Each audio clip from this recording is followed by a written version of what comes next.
Sige na. Umpisaan mo ng pag-uukay sa sarili mong libingan, Kiko. Sundin mo na lang ang gusto ni Orly kung ayaw mong pasabugin ko ang utak mo, Kiko.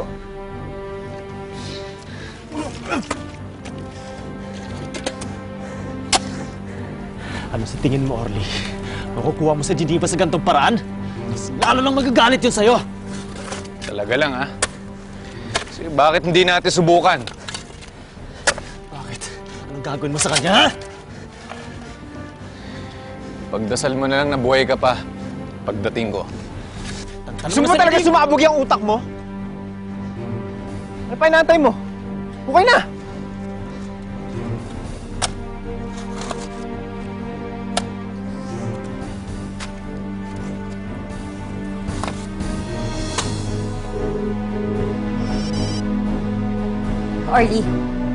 Orly, nawawala si Kiko at ikaw lang ang pwedeng kumuha sa kanya. Nasaan siya? Masyado ka naman excited. Orly, sagutin mo nga yung tanong ko. Saan mo dinala si Kiko? Sinisimulan ko pa lang yung seremonyas ng libing niya.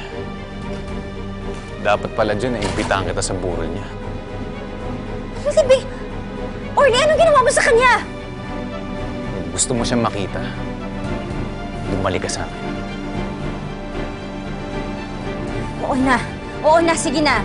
Babalik na ako sa'yo, basta pakawalan mo lang si Kiko. Ang swerte-swerte talaga ni Kiko, no?